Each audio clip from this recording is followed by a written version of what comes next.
गुरु जी का खालसा वाहिगुरु जी की फतेह। जन्म साखी 10 गुरुओं की सूरज प्रकाश ग्रंथ।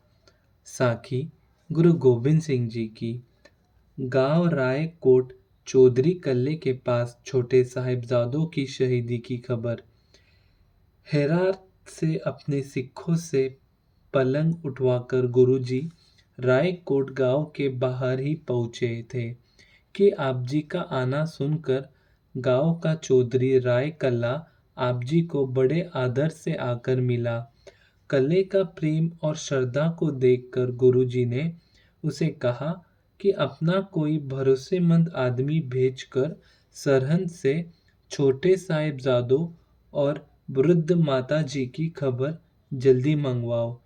गुरुजी की आज्ञा का पालन करते हुए राय ही कल्ले ने अपने अपने भैंसों के चरवाहे माही को सरहंद भेज दिया।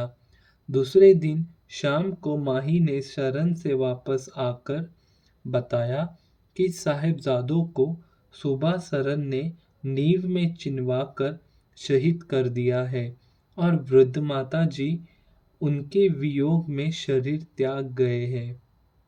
माही ने बताया कि उस अभाग्य दिन बाबा फुले का पुत्र त्रिलोक सिंह सरहंद सरकारी मामला अदा करने आया हुआ था।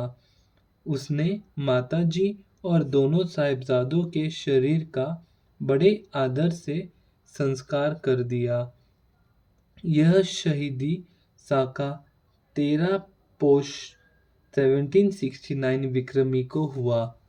तत्पश्चात माही ने यह भी बड़े दुख से बताया कि जब साहिबजादों को नींव में चिनवा कर कत्ल करने का हुक्म दिया गया था तब मलेरिए नवाब के बिना कचहरी में और किसी मुसलमान ने इस आज्ञा के विरुद्ध आवाज नहीं उठाया।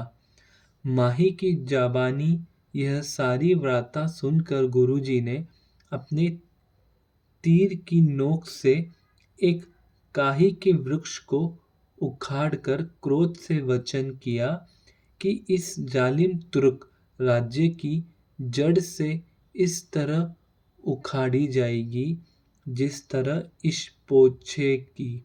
धन श्री गुरु गोबिंद सिंह जी महाराज। चौधरी कल्ले को कृपान का वरदान। चौधरी कल्ले की सेवा पर प्रसन्न होकर गुरुजी ने उसको अपनी एक कृपान दी और फरमाया कि जब तक तुम इसका सत्कार करोगे तब तक तुम्हारा राज्य बना रहेगा।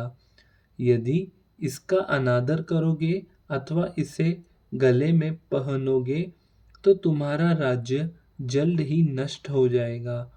गुरुजी से कृपाल लेकर कल्ले ने उसे नमस्कार करके सिर पर रख दिया और घर आकर एक पलंग पर अच्छा बिस्तर लगवाकर उसकी रोजाना धूप पुष्प सुगंधि से पूजा करता रहा। धन श्री गुरु गोबिंद सिंह जी महाराज। दीने गांव निवास करना।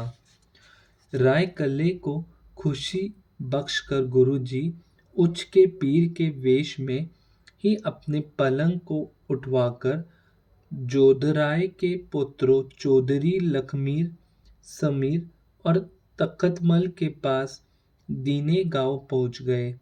इन चौधरी भाइयों ने गुरुजी को अपने चौबारे में निवास करवाकर बड़ी सेवा की।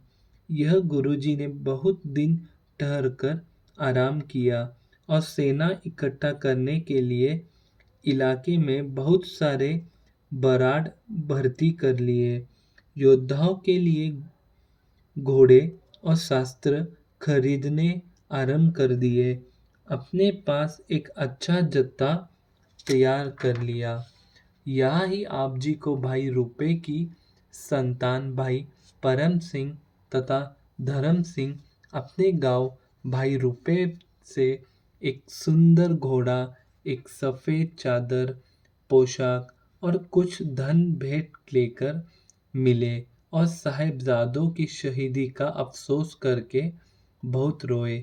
गुरुजी ने उनको धैर्य दिया और कहा कि जगत के पदार्थ की यही गति है कि जो उपजता है वह आगे पीछे करके नष्ट हो जाता है।